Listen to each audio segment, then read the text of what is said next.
Each day, without fail, I watch him.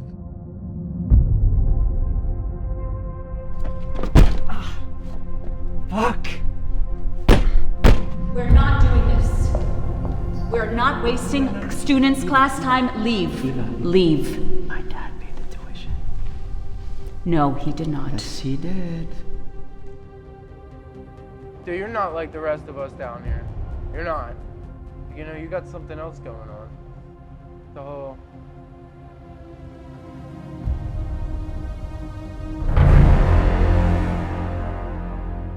You were asking to get jumped in the subway, all alone. I think that I was born to be alone. I think that there are people who are born to be happy. People who are born to be in love, and then I think that there's people who are born to dance for those who are happy in love.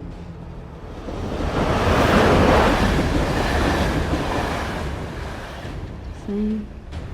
Wouldn't have happened if you were with me.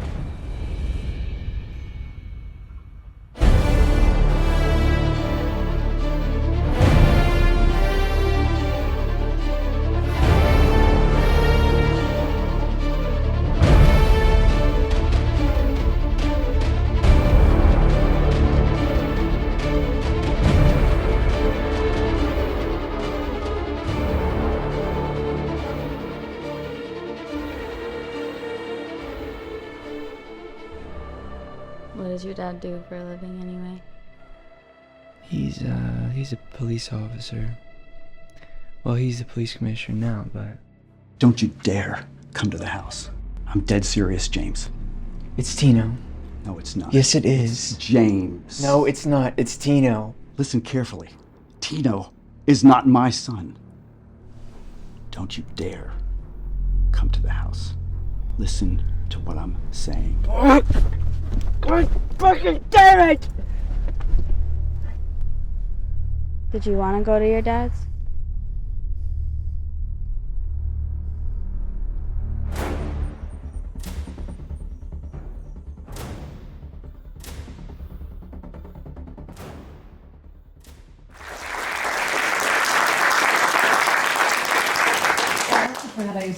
I was also associate producer on the film, and then I saw it, and I was like, oh yeah. I forgot I helped raise money for this. What an incredible film. Can I just say congratulations to all of you? It's such a powerful story, so well told, and it is visually just stunning. I have so many different questions I could ask, but I think the first thing that I could ask you that would be most useful is what is the impetus for this film? What inspired you to tell this particular story? Yeah, I mean, the grander scheme of things, my best friend and like practically brother passed away in 2017, so that's why I really became an actor. And this guy who was my mentor a couple years ago, Carl, was out in Arizona, and he stopped at a gas station and went in the bathroom, and there was a homeless guy. He was just kind of picking at his face in the mirror, and Carl just went to the bathroom, whatever, and was waiting to wash his hands, and the guy turned around and asked him, and he said, if I asked you to hold your breath for 5 minutes, do you think you could do it? And Carl's like a super nice guy, very friendly. He's like, no, I don't think I could, and then he just left. And he was super curious, and he came back and he asked, why did you ask me that question? If I could hold my breath for 5 minutes. And the homeless guy said, because that's what it's like to tell a drug addict to stop taking drugs. It's like telling you to hold your breath for 5 minutes. And even though I had experienced losing Jimmy, that something clicked for me.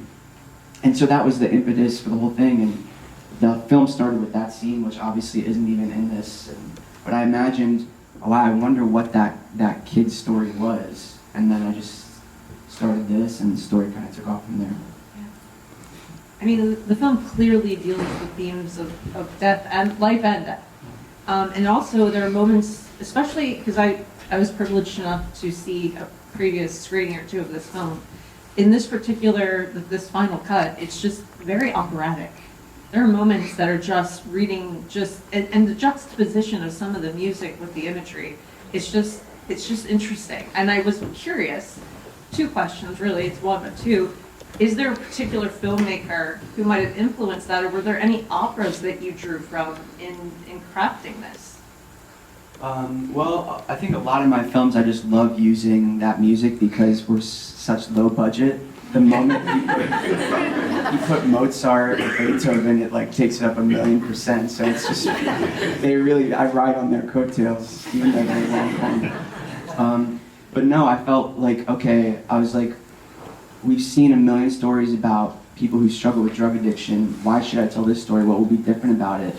And I thought I wanted it to be so intimate, but also so big because, like, I guess someone who's struggling with addiction, it's so quiet and it's in their room and it's alone, or it's wherever and it's alone, but it creates like such huge chaos and noise around them in their lives and their relationships. And so that was kind of how that started, yeah.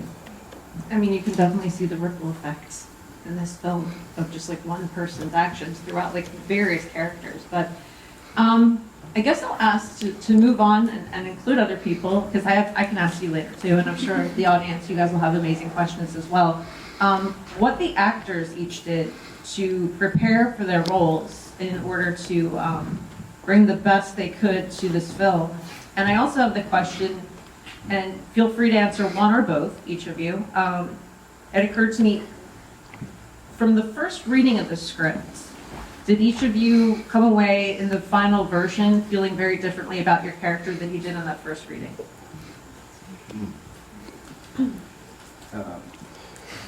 I mean, to that part of it, no, not really, because we worked really, really hard on the script, getting the script right for quite a long time. So, no, the first reading at your home to this, I mean, it's pretty much the same for me, you know. What did I do to work on it? I mean, we rehearsed. We spent a lot of time rehearsing and talking about it, thinking about it, spent a lot of time working on the writing, and that was where all the kind of work was. And I think I just knew what Mike wanted or needed, I guess. I mean, so not that much work, to tell you the truth. That sounds bad. Didn't really do a lot of work. Rehearsed. Just rehearsed. Some people it comes easy.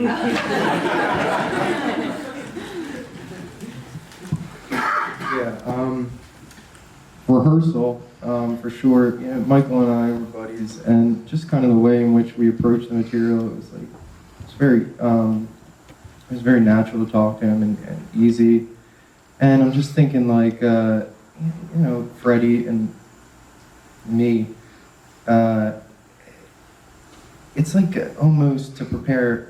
I almost looked at it as, sometimes with people on the streets like that, their life is still going on, but it's been cut short by like circumstances as such, So just really thinking about like what would matter to me as Christian, and bringing that out in Freddie.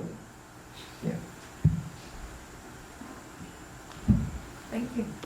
Yeah, Lisa? Well, Trista is an interesting person.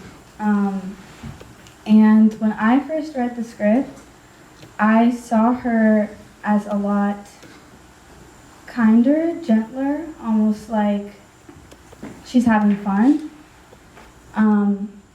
And through our rehearsal, I realized Michael and I would improvise these scenes together, and I realized that she really hates when she's very envious, and I think she saw this beautiful light in Tino, and it actually drew me to a much darker place for Trista.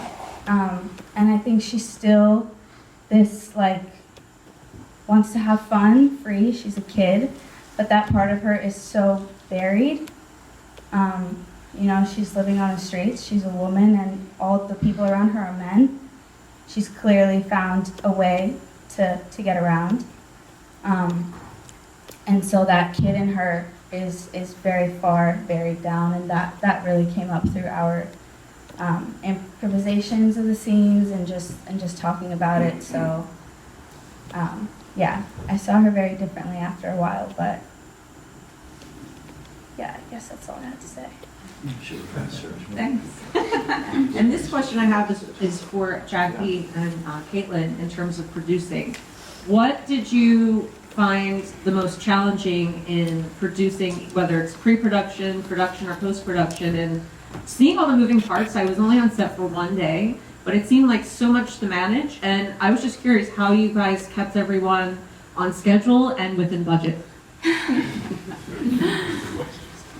Wow. Yes, it was quite challenging. I would say actually in production was maybe the hardest, but also the most rewarding. Like, it was very hard because they were, you know, long days. You are trying to keep the entire set together, and, you know, make sure that everybody is happy in their respective areas, that all of the equipment, like literally every single detail is moving the way it should be moving. And so, yeah, there's that. Even when things are going smoothly, as a producer, I feel like you're constantly like, okay, but what isn't going to go smoothly? Like, where's the crack? Because there must be one somewhere. So, yeah. Yeah, I know. I feel like I forgot everything that happened on the whole set. Yeah, I do want to say, I think just in general, we had such an amazing crew that everybody that we had, like, you know, our gaffers and like Liz and just everybody, even our sound, like everybody was so good at having their lane in a sense that it helped with organization a lot. And also just we had so many actors from Playhouse West that stepped up to help just be like PAs, but also be a lot of the background. We had like 40 or 50 background actors. And so because they're from Playhouse West, I think they brought a lot of really great professionalism to the set, which also helped. It didn't feel like a bomb was happening, you know, the whole time or something. Yeah, I don't know. I would say one of the challenges though was probably location stuff, but that can be, we can delve into that later. Okay, and I have a question for Liz also, in terms of production design. How closely did you work with the cinematographer to achieve the look of the film? And also, was there a particular, like maybe in pre-production, an image or a visual reference that sort of drove you in terms of the overall look or vision for the film? Look and vision of the film, and did I work with Jonathan on the look? I would say, like,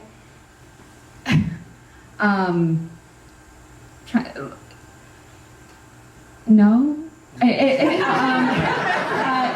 Well, like, they're so, Michael and Jonathan are so talented, and Michael knew exactly what he wanted, you know, so he goes in there with Jonathan, they've worked together before, and they know how to make the room look amazing, you know, and I'm just there sort of supporting it and making sure the props are in place and the wardrobe is set and things like that. I would say, like, truly it's Michael and Jonathan that were making it look so fantastic, and it wasn't, you know, yeah, I think you can answer that question better. No, I think you're being modest. I mean, I have a ton of ideas, and I trusted you so much. I was like, is that a good idea? And you'd be like, I don't know about that. Like, you were like, you know, when like a kid goes to his mom all the time, this is gonna sound really weird, but his mom is like, I don't think that's a good idea.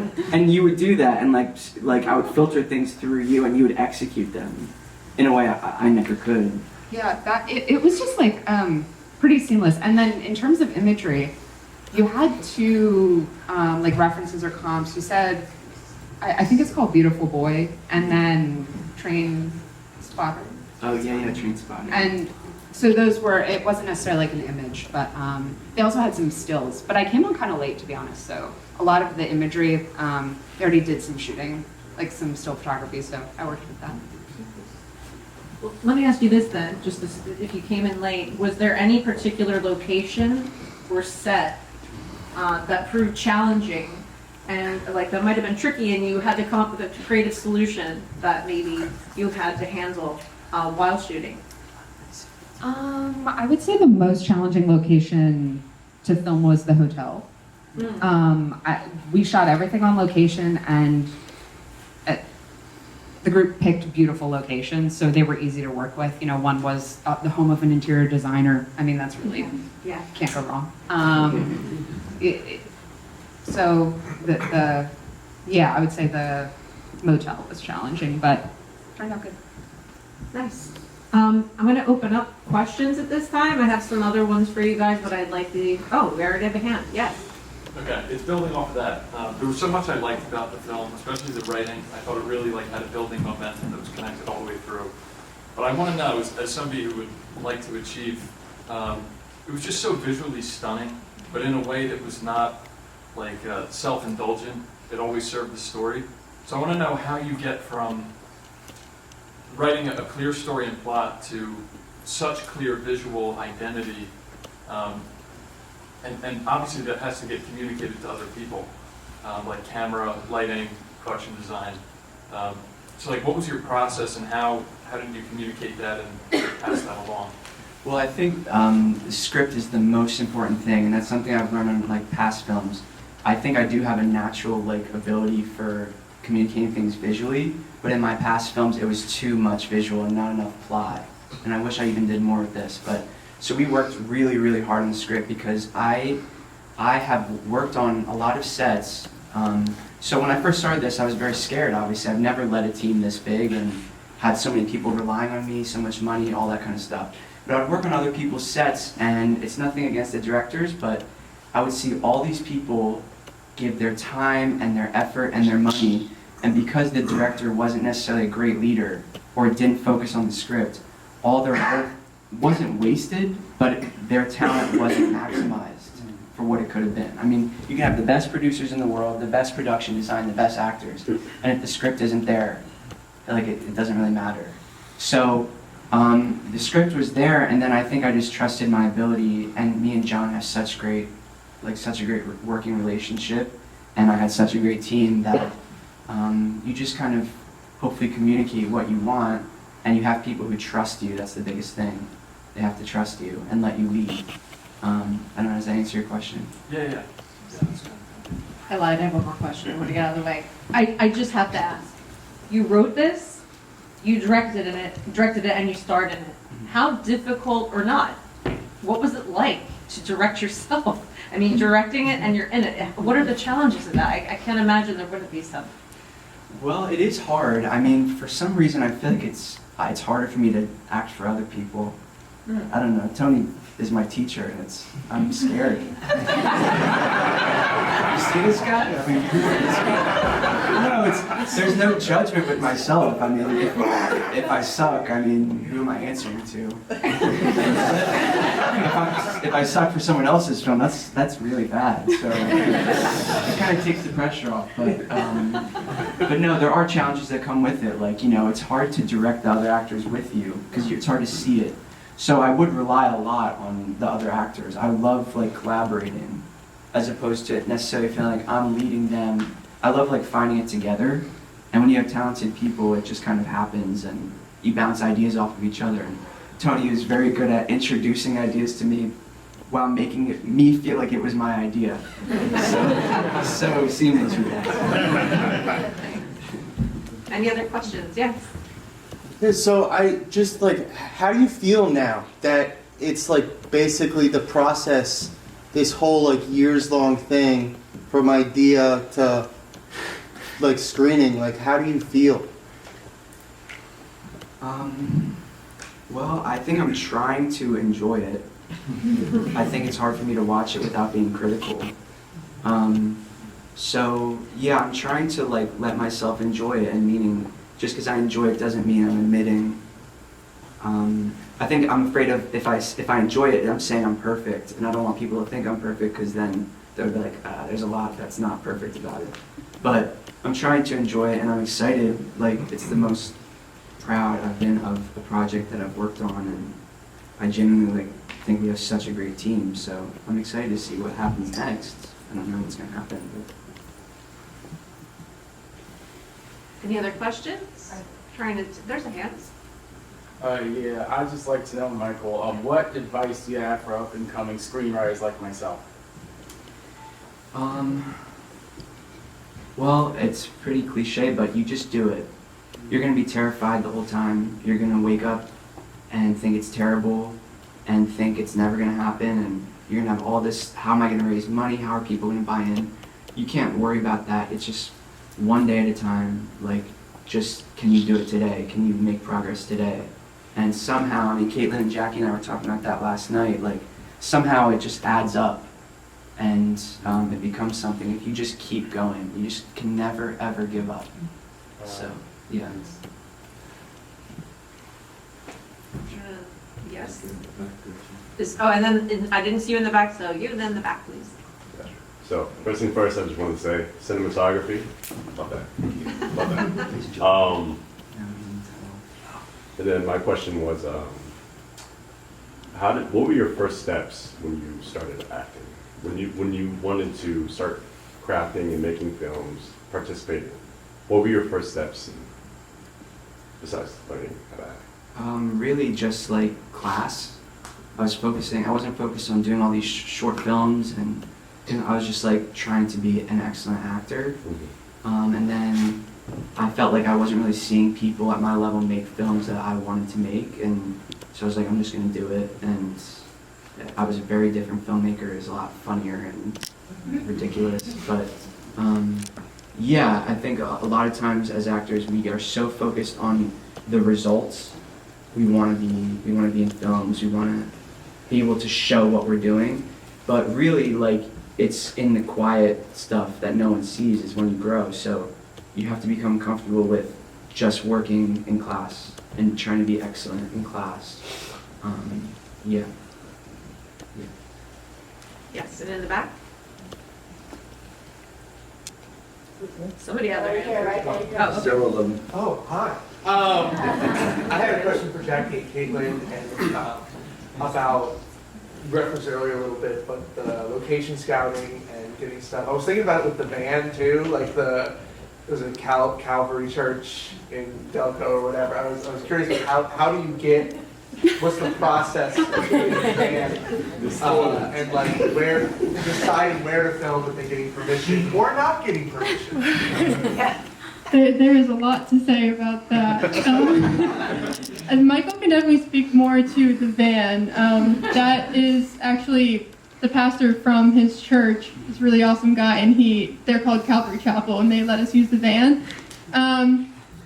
In terms of locations, I mean, some of it was easy to find because, again, like Michael, he was taking ballet lessons at that place that we shot that at, so it was just a matter of reaching out to them. But then there were the locations that were like the motel, and we had like a gas station. What am I even forgetting? I'm forgetting all the locations.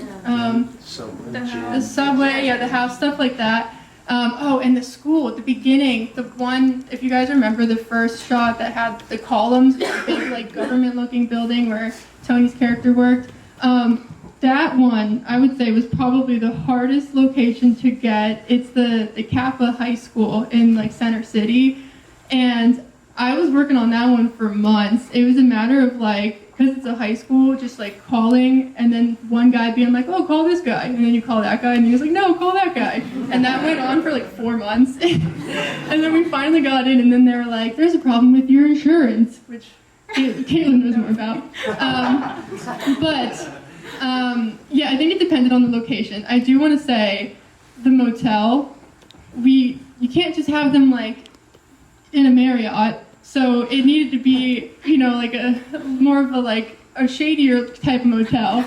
And so I was trying to find a shady motel, and I started calling motels and like showing up at them and just being like, hey, can we film in one of your rooms? And the number of them that were like, not again, we can't have that.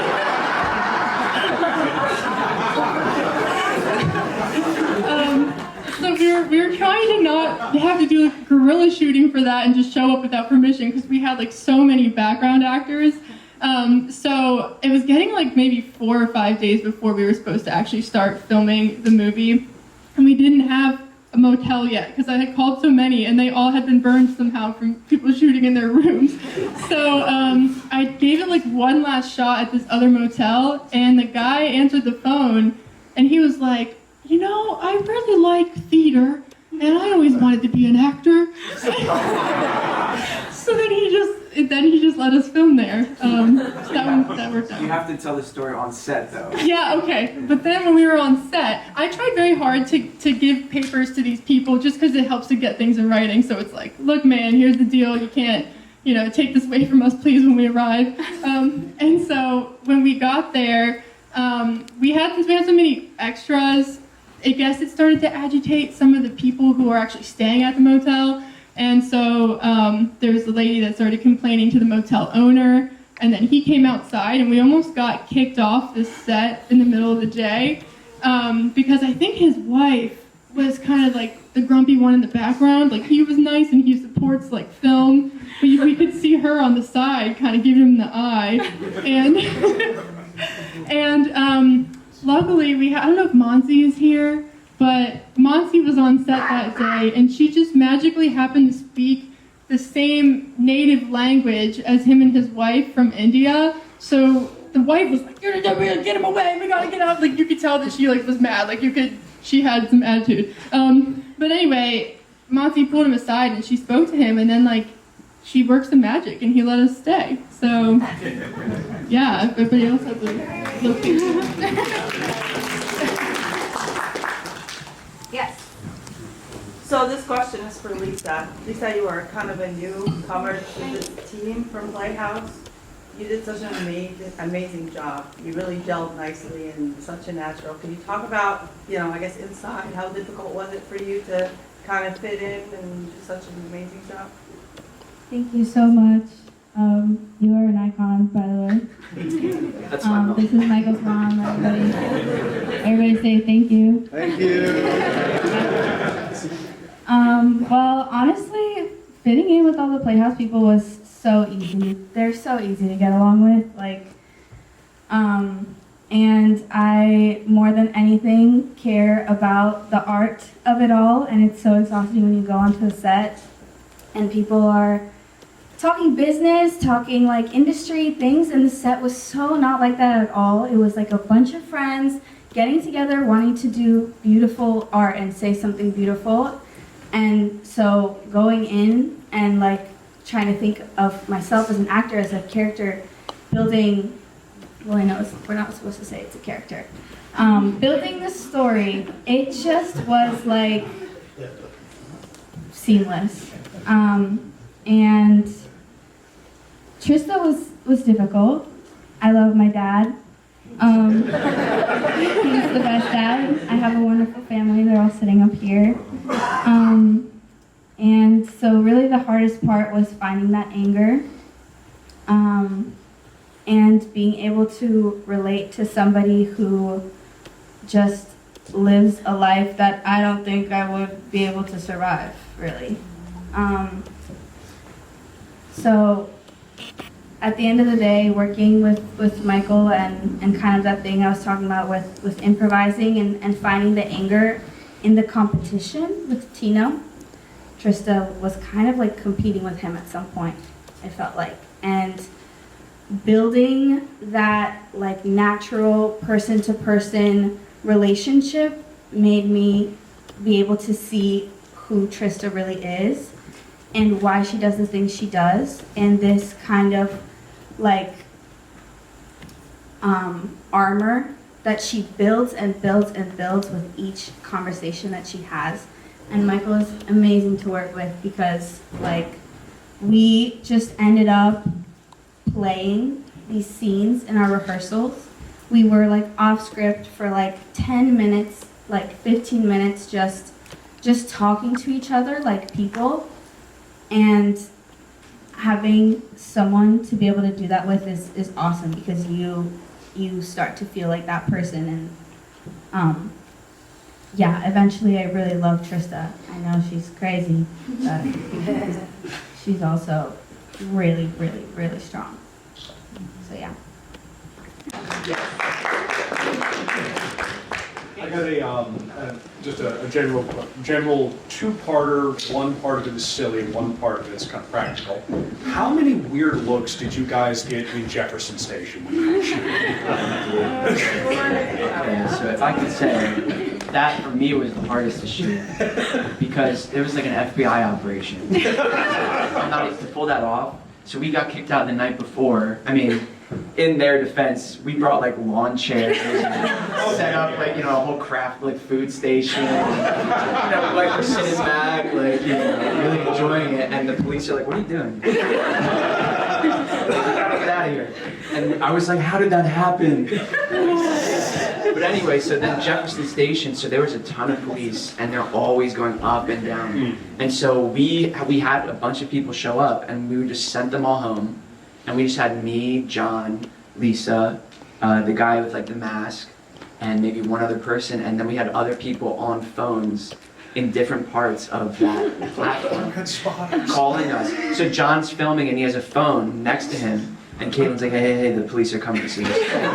So I'm acting like I'm waiting for like a I'm train. sleeping. And John just like pretending like he's just some kid in the So yeah, that was a miracle that happened. With I mean, never mind the FBI operation you had to pull off. What would happen if you were trying to shoot a take? Because I know you probably had a bad take or two when the subway rolls by, and it's like, oh, well, like, do you just wait for the next one to go to try to shoot it, or? No, you just keep going. I mean, Martin Scorsese says a lot of new filmmakers, this is with sound and also filming, they have these things happen while they're filming, and they're like, oh, we gotta stop, or we gotta cut that out in the edit. And he's like, no, why don't you use that? That's like gifts. And I didn't realize at the time, like the first couple of edits, there was none of those trains going back and forth. And I was like, wait, I should use that because it adds so much tension. It like says something. So yeah, that transition scene was absolutely gorgeous. So Thank you. That's a good thing that you kept that in. Thank you very much. Yes, the back on the left and the back on the right. I'm gonna talk. In the fantasy, the father, so this is for the two of you, I guess. Is that, did you feel like you were the same character who is proud of your son? Was that, yes, Tony.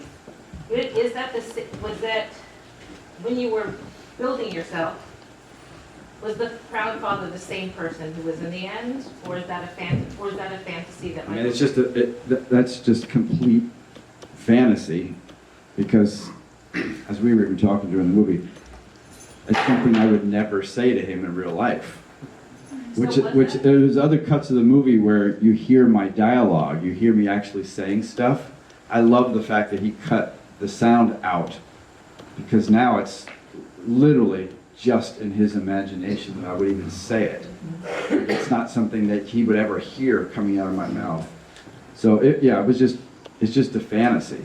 That's it. His fantasy, not my fantasy. I'm just a figment of his imagination there. So. And did you know that from the script, or was that? Oh yeah, that's very, very That was your own. well built into the script, and it was all, everything's pretty much in the script. Yeah, the only stuff that wasn't was like some scenes, like Christian is, I mean, we would rehearse so much, and that whole story about the reoccurring dream, he just came up with, and we would just do it over and over. I was like, that's amazing. But all the bones, like pretty much everything else was there.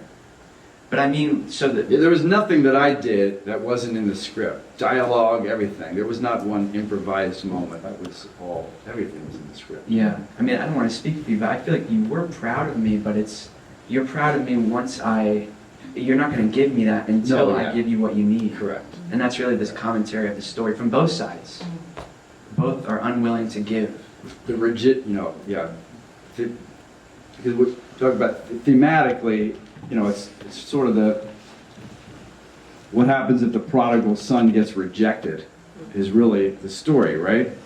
And we reject each other really because we're both too rigid in the way that we our ideals or in what our expectations of each other.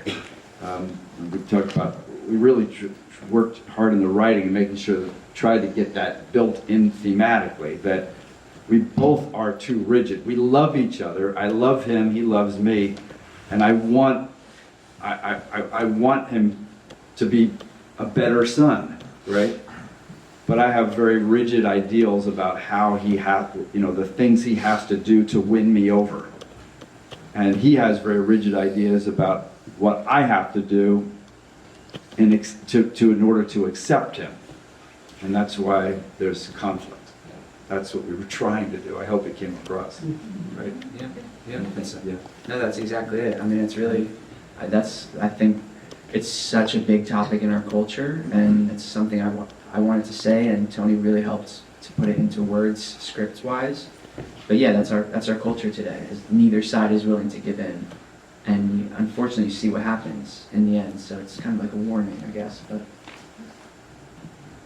Thanks, and then I said back right, you had your hand up? Right here. Jack in the booth, too. And then Jack in the booth after the back right. I thought someone with blonde hair, but I don't know, maybe not. Is it Tira? No, okay. There's somebody in the back corner whose hand has been up for a while. No, this right here. yeah, Me? Yeah. that in the back right, the back right.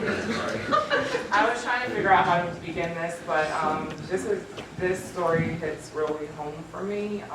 In the story, Michael's character is kind of like my brother, and Tony's character is me, like big sister, because our mom, who struggled with drug addiction, is no longer here. So I'm in that role to this day.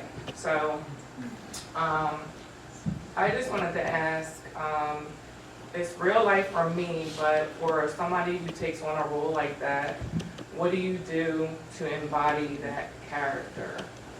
Like, what are some things that you have done to embody that character, or what is the process? What are some of the processes that you had to go through to fully embody that character that you did so well? Thank you. That's a great question, and thank you for sharing. Well, I was really scared because, if you don't really pull that off, nothing matters. If I don't come across as, I could be on the street or on drugs. But I did a ton of research, like watching people who lived on the street. There's a YouTube channel called Soft White Underbelly, where this guy in LA on Skid Row interviews people living on the street who are usually on drugs. And I'd watch a ton of those. That's kind of where I got like that face tick. And I would go out on the street and I would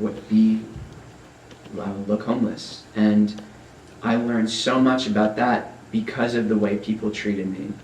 That was really so I would go out in Chinatown and sit. And you knew people, this is where so much of my empathy comes from for people who are living on the street. I knew people knew I was there.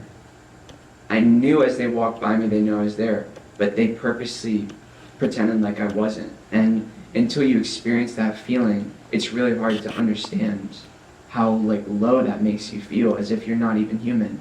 You're not even worth to have someone look in your eyes or acknowledge that you're there. And that really helped me a lot.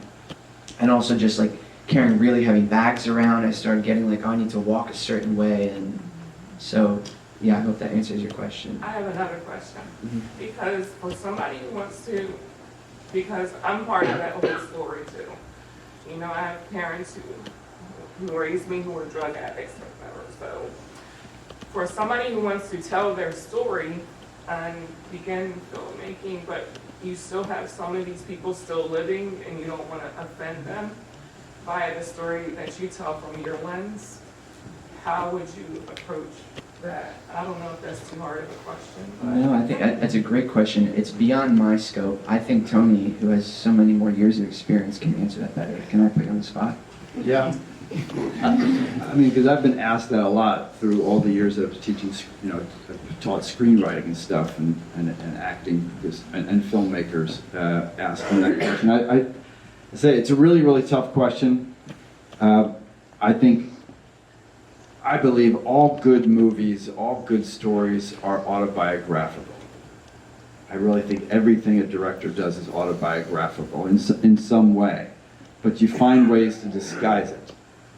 But then there are times where you can't really disguise it, and it's if you have a strong story you have to tell, you can change the names of the characters, you can change the names of the locations, you can change the dynamic of the relationships to some extent, but there's always probably going to be somebody who goes, I think that's so-and-so.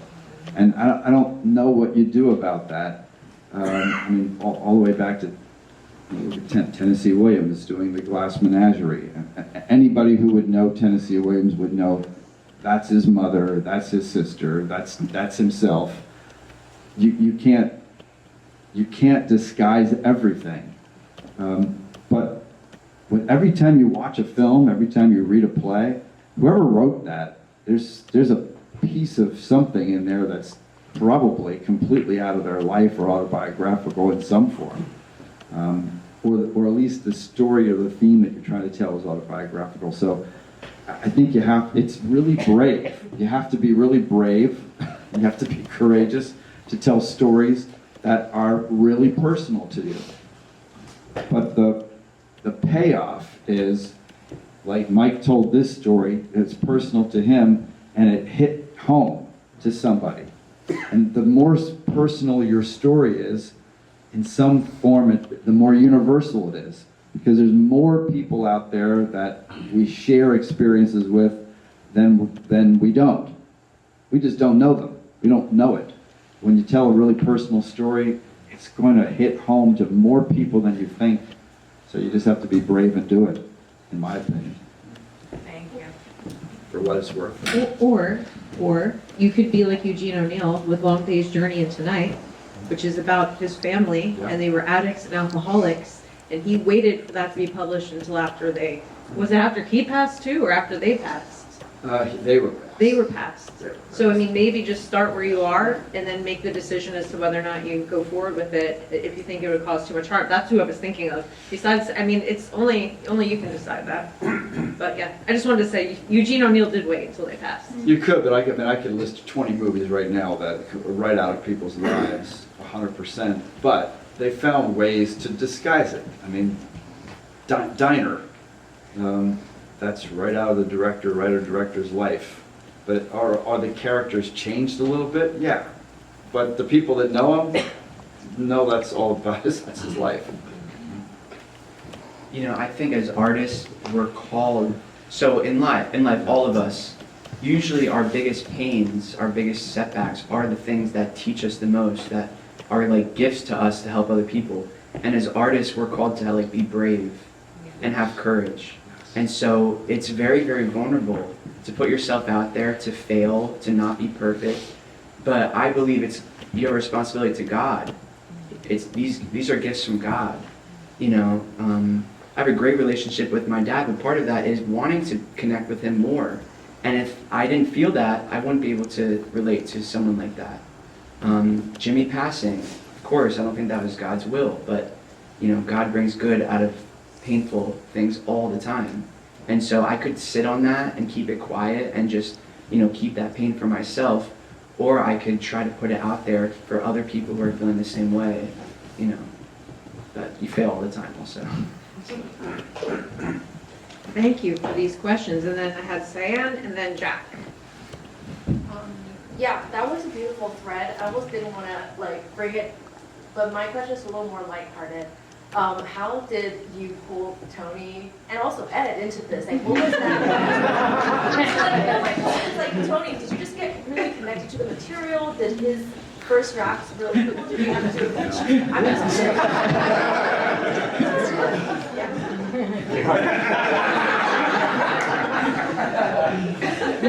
If that's the case, where is it? I'm still waiting. I said it's in the mail. I mean, maybe you should answer this because he brought me the idea. I liked the idea, but I always just said maybe. No. And then I read the script and said maybe no. And I don't know. You want to do it? Yeah. This is where we disagree on what actually happened. My perception of what happened is I told him the idea, and I mean, he had seen films I'd done before, so I think I had established a reputation that this is not going to be a terrible, terrible film. And he was like, yeah, that sounds like a great idea. Yeah, that sounds like a good idea. He said, I'd love to do it.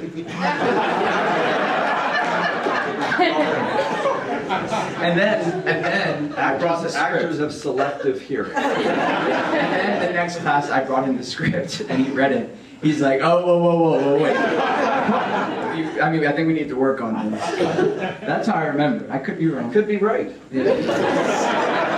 I'm old and I forget. Yeah. But I will say, Tony, I'm not just kissing his, you know what? He is such a great partner. Like, I thought, because he's my teacher, he'd come in with, like, you know, a certain energy.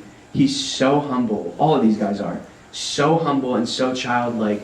Like, we talk about something, and then we'd have class a couple days later, and he'd come over and he'd be like whisper in my ear. He's like, hey, I thought of this on my way home last night. I'm like, wow, he like genuinely cares. He's not just like doing this to make me feel good about myself. So, yeah, we had like a big setback where we lost a location. Like, that gym wasn't our initial location. And he was like on the phone with me, and he's like, hey, I'm there anytime you need me, 2 a.m., whatever you need, I'm there. And to have someone that humble, like, that taught me of what it means to be a great partner. Is humility, is you're there to serve, and that's huge. Like, I'll probably take those lessons with me for the rest of my career, so, yeah. That's why I feel as an actor. I'm there complete in service of the person who's telling the story. But I also have a certain standard that I want it to be, so I made him rewrite quite a bit.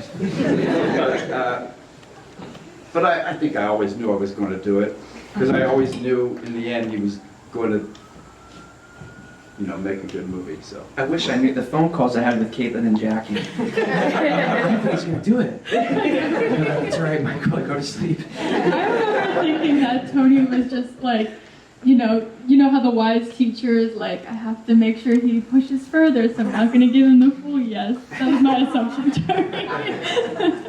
that is true. Jack?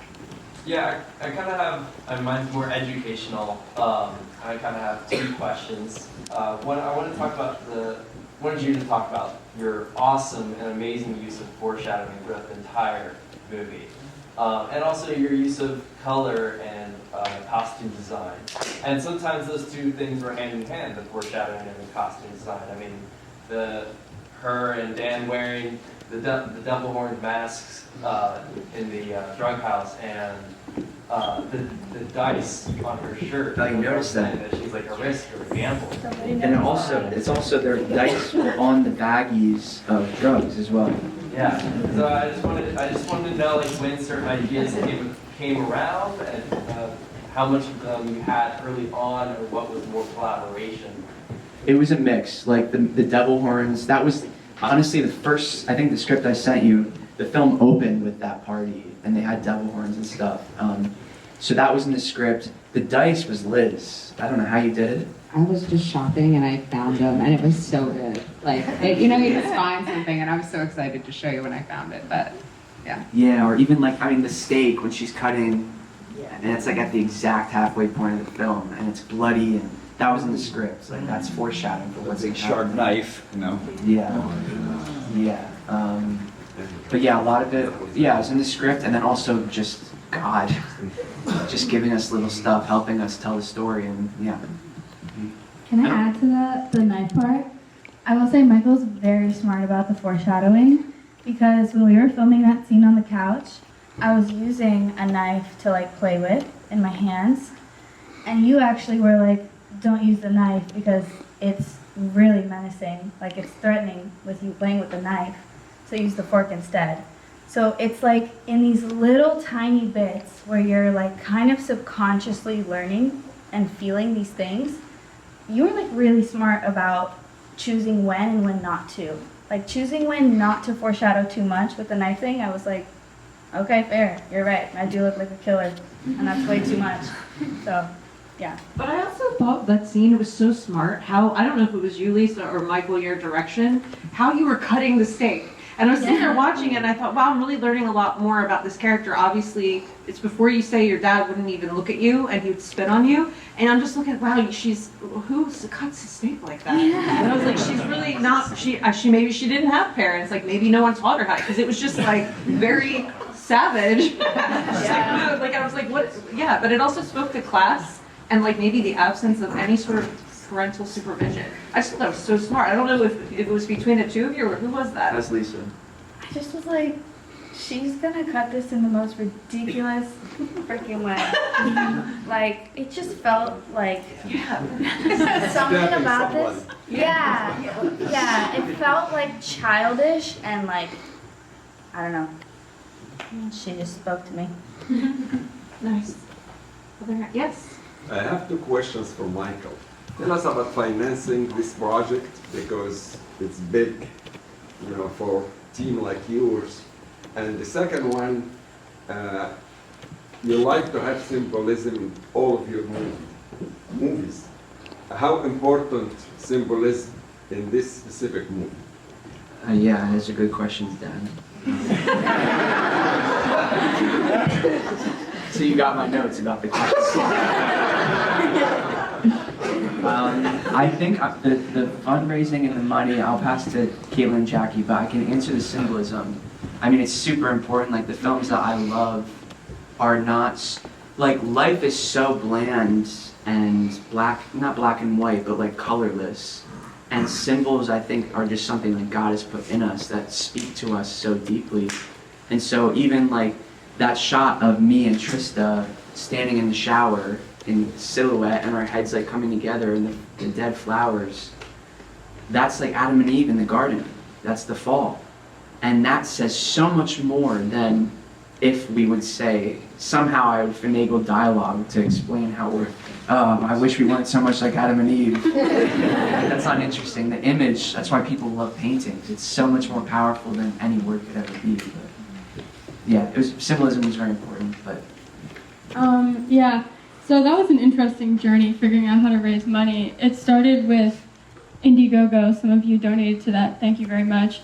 But I soon realized, like, as an early filmmaker, you can put an Indiegogo together and ask for donations, but it's hard to go beyond the people within your immediate network. And, we wanted to move into some bigger territory, so we didn't want to just ask people we know. That's, also like, anyways. And so then we were like, okay, let's kind of figure out maybe how to pitch. And so we submitted grants. We didn't end up winning any of the grants, but we learned a lot through that process. But then we also put together a package to pitch to the pastor of CC Delco Church from that van that you saw. And God bless, extremely generous. We brought them our pitch. He sat down, took the time to talk with us, and then they decided to award us a nice chunk of money. And completely generous. They believed in us, they're not expecting us to pay it back, they just believed in it, And I think that the thing that I would love to impart to people out here who are thinking about making films is, like, you really don't know where you'll get a yes, and you have to try. Because, for example, with craft services, like, we learned from somebody that you can pitch to restaurants and they'll give you free food.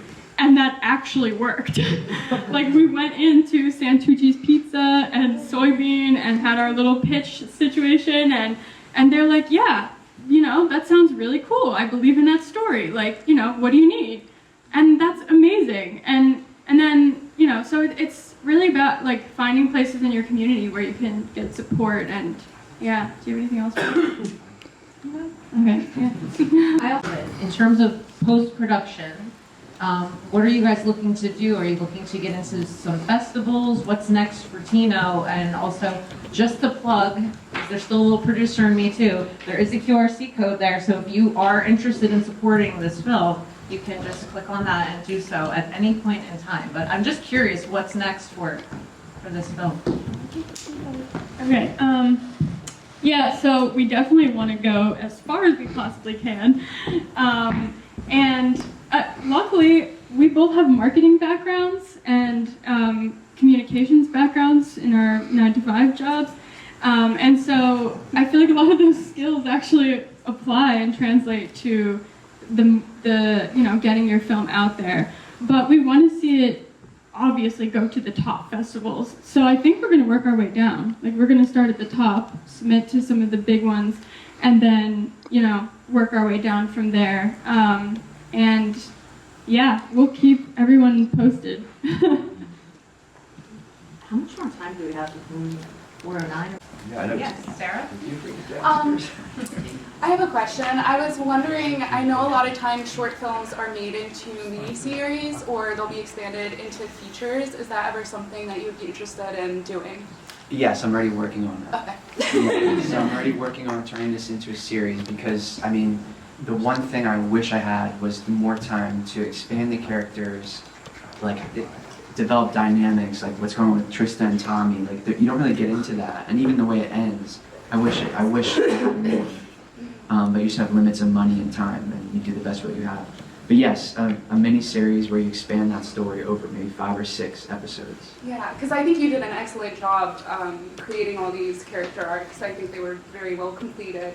But after watching that, I was like, this could so be a series. There's so much more to talk about. Yes. So. Yeah. Yeah. Did Tyranny never get to ask Yes. her questions? Tyranny, no, she's there, she's coming. I really enjoyed the film. Absolutely amazing, from the acting to the cinematography. Wonderful. So congratulations. But I really want to talk about the ballet lessons. So how was it doing that? Because you look like you've been doing it since you were 8. But I don't think you've actually been taking ballet that long. No. So, and it's such a disciplined thing to learn how to do. So how much time did you have to put into being? A lot. I mean, it was a very humbling experience to go into a room of very talented women in tights where they could see what religion you are. And suck. But again, you just don't give up. I was like, all right, if I'm not great at this, all the work Caitlin and Jackie are doing is for nothing. All the work Tony, all the work Christian. So it's like, it's good to give yourself pressure because you don't want to let these people down. So I'm like, I gotta do it. And I also worked a lot with this guy named Ryan Lavelle, who is a ballet choreographer. I flew down to Florida and worked with him. And you also shoot it in a way that you hide. This is the great part about being a director. You know your weaknesses, and you shoot it in a way to hide them. So you don't see me doing like, Swan Lake up there. Which are excellent lines, though. Yes. Hands. Yes, exactly. I knew the hands would be important. I knew the lines would be important. Like my shoulders I knew all that stuff would be super important. So yeah. Yeah, thank you. Yes, this gentleman next to Michael's dad, and then Michael's dad. Hi, I love the film. It was really great. One thing I just wanted to note, especially after you said what you did to research the role and going out and being on the streets is really something, and looking at videos and stuff. I have worked in social work, and if you've seen someone in a nod from heroin, a heavy dose of heroin, it's really deeply, it's very difficult. It's very hard to be around, and for those, someone mentioned their family before, it can really affect you very deeply. So you did a great job with that. And you also had a time where it seemed like you were dope sick, where you were going through withdrawal. And it was, so I guess this is more of a thank you for doing a good job of that, but did you do anything else to get into that kind of zone once you're shooting up, like you're zoning out, you knew what that was about, you know what I mean?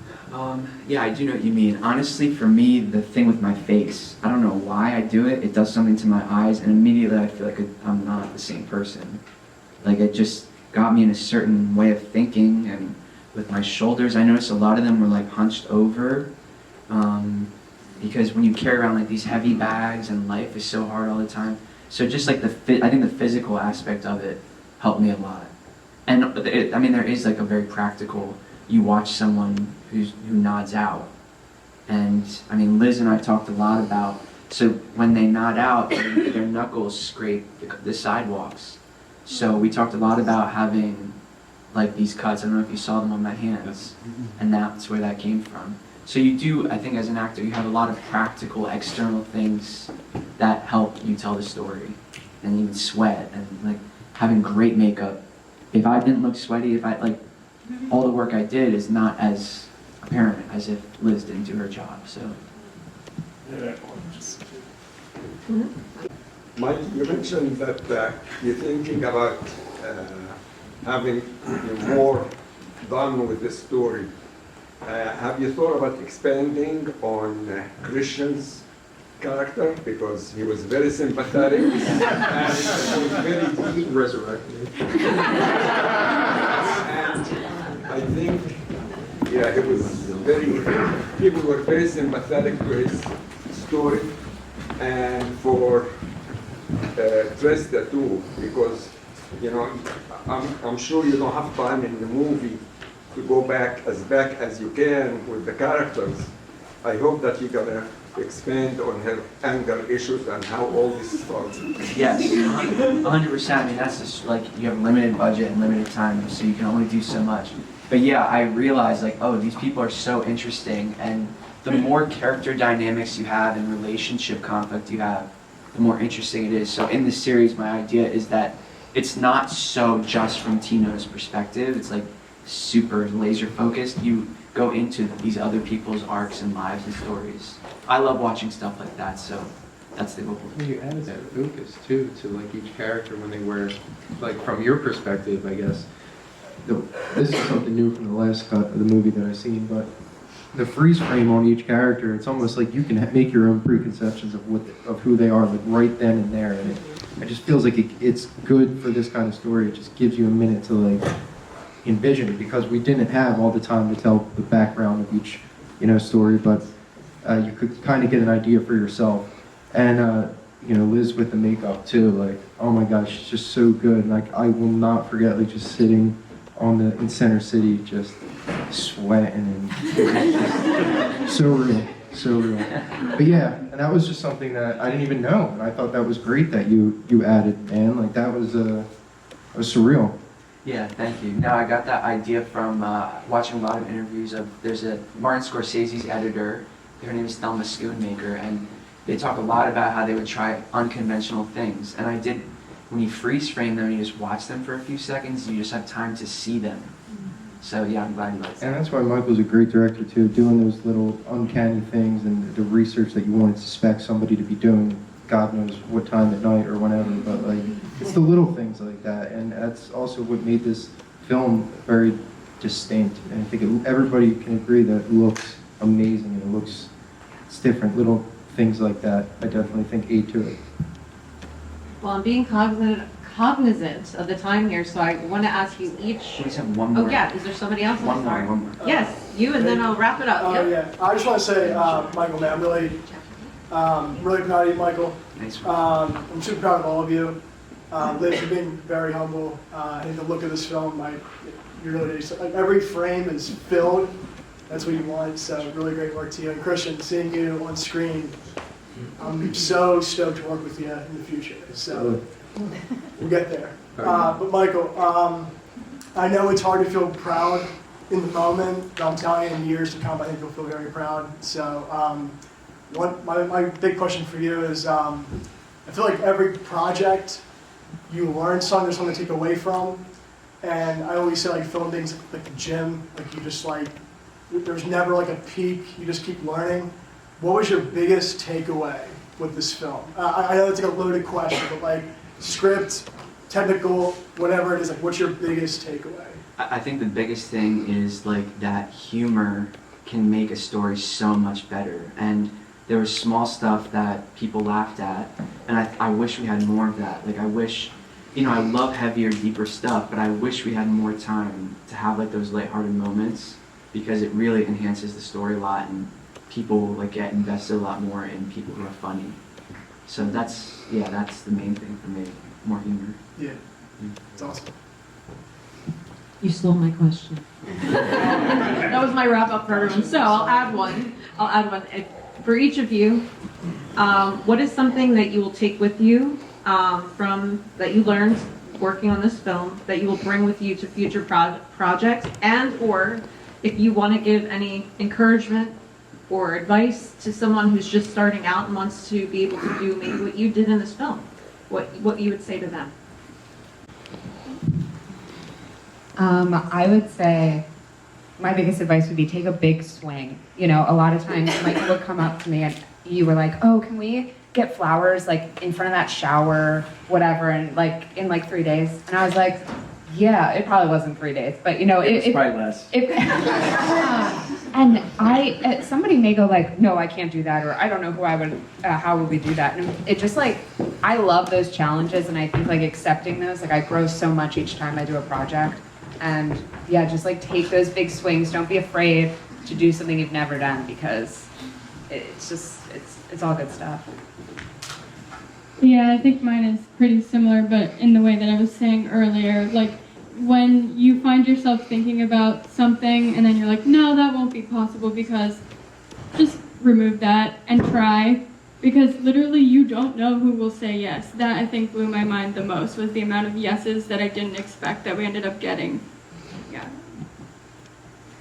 I'm gonna go with the takeaway. I think one interesting takeaway I have that I learned from Michael is, which you've kind of talked about already, but the power in the details, and especially on the location side of things, Michael had a very specific standard for what kind of locations he wanted, and at times I would be like, but it's so much easier to go with that shack over there. But now that I'm seeing it, it builds the entire world, and so the fact that he didn't want to compromise on those things, I learned a lot from that I will take that with my future films as well. I mean, my biggest takeaway is meeting these people. Michael was like, God gave me a gift, and it was you, and I feel the same way. Wow, that's so romantic. Yeah. Yeah, and then I kill your dad, so. But I would say, like, we all have so much to say. Like, you are an artist for a reason, and if you're not an artist, you have so much to say. And Trista is one of those people that holds everything inside. And from our conversations and from getting to know her and from learning what I have to say, when really she doesn't share really anything about herself in this whole film. But she's got a lot of opinions, and I have a lot of opinions, and I have a lot of things to say, and so do you. And as an actor, as an artist, you're putting your soul out there, and we can see it in your eyes, and we can see how much you have to say, and bringing that to everything that you do, you'll be just fine. Yeah, I guess it's been a while since we shot this, you know, but I coming up here and just thinking like, you know, what am I going to say or whatever, but it just really does come back to you so naturally, like, just, I remember being, you know, rehearsal with Michael and just shooting that hotel scene, and I'm just sitting here thinking it's, you know, if you want to be an actor, you definitely, whatever you're taking on, you've got to see a part of yourself within that, and just remembering what these things, you know, mean to you. I think that's something important. So yeah, I would say remembering what it means to do this quality, truthful work, and working with other people. Yeah. I mean, a couple of things. Well, the biggest thing is, for me, is, and I'm talking about this all the time in class, I mean, whatever role you play in this industry or in your life, I mean, you work to become the kind of person that other people would just love to work with. And this was a lovely group of people to work with. You know, I love making movies. It's every day on the set is a gift. I have so much gratitude every time I get to do it. But I'm very picky about who I work with and what projects I'll be a part of. And this was just the loveliest group of people to work with. I mean, they were just great collaborators. And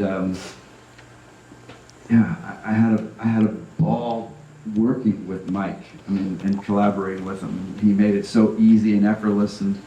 But the biggest takeaway is just how brave these guys are. Mike, Caitlin, and Jackie. I just, yeah, I learned from their bravery. I learned from how courageous they were and how they were uncompromising. He's uncompromising about what he wants. I mean, you have to make a lot of compromises, but in the end, he's going to make sure he gets something that he could be proud of. And so that's my advice: is be brave and courageous, and have gratitude, and then just be the kind of person everybody would be dying to work with. Making movies should be fun, and if it's not, then why are you doing it? Yeah, I mean, for me, like, my faith is the biggest thing in my life. This is great, and I want to make great films. I want my life to have an impact. But, like, my relationship with God is the most important thing. And culture won't tell you that, but when you have a relationship with Him, He is the one doing this work in you. I mean, before every meeting, me, Caitlin, and Jackie would pray. And because there's promises in the Bible. If you put God first in your work, your plans will succeed. And so I would just go to God. I'd be like, I'm terrified. I'm not going to be able to do this. Where's the money going to come from? But you said X, Y, Z. And He came through on every promise beyond what I could have asked for. So as artists, we can feel super powerless and scared because everyone's life is uncertain, but artists, I think we're the most aware of it because our work is so, uncertain. But when you have a relationship with God and you have promises from Him, that fear is like, okay, I don't know what's going to happen, but you have a plan for my life, and I'm relying on you. And He answers, and you get more confident, and then you get... So I wouldn't have had the confidence to have all these people be a part of this if I didn't see what God did in the previous projects. So that, again, culture won't tell you that. I'm telling it to you. That is the most important thing. If you have the whole world, but you don't have that, it's meaningless. Because if that was what mattered, money and all that, everyone in Hollywood would be happy. But they're not. The money, the houses, they're still miserable, some of them. So it's obviously not the money, it's not the fame, it's something else. So yeah, that's what it is for me, and I hope that means something to you. You can take that with you. I want to thank you all for being here. I want to thank you all